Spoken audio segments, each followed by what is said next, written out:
नुआपड़ा जिला बोडेन स्थित मिशन शक्ति गृह में आज विश्व जल दिवस पालित होइछि।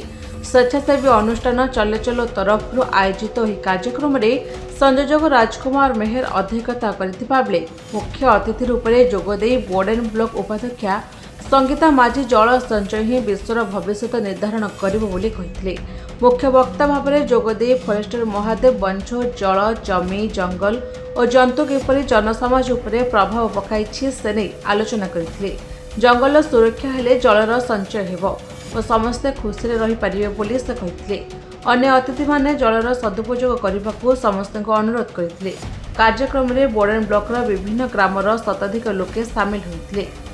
विश्व जल दिवस रूपे आम पालन कर आज बोडेन ब्लॉक मिशन शक्ति गृह रे फरसरा खैरा सुनापुर ग्राम पंचायत तीनोटी ग्राम पंचायत महिला मानक नहीं दीदी लीडर एवं गाँव महिला पुरुष मानक नहीं आम यही कर्मशाला योगदान करी जल को किपरि भाव में सद्व्यवहार करेंगे आगामी दिन में सुसंचित करी जलर व्यवहार उपरे आम यही सचेतन वार्ता देवा लगी आज आयोजक मीटिंग करा जाइथिला।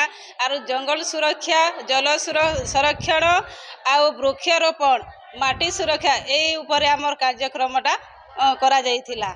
आज होचे विश्व जल दिवस जल दिवस मते मुख्य अतिथि भावे चलाचल संस्था तरफ मुख्य अतिथि भावे निमंत्रण कराइथिला।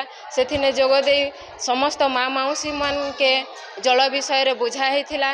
जलर केमिति सुरक्षा ही पारबा जल के केनता कि ना आमे सद्विनियोग करि पारमा से विषय ने माँ मौसी मन के समस्त के बुझाइथिला। और सबके अनुरोध रहला जल के केनता कि ना आमे तार सद्विनियोग करि पारमा तार सुरक्षा करि पारमा। सबके पुणी थरे मोर अनुरोध अच्छे सबे मिलीमिशी करी आमे जल के बचामा और जलर सद्विनियोग करमा और जल संरक्षण करमा एतकी मोर निवेदन रहला सबके।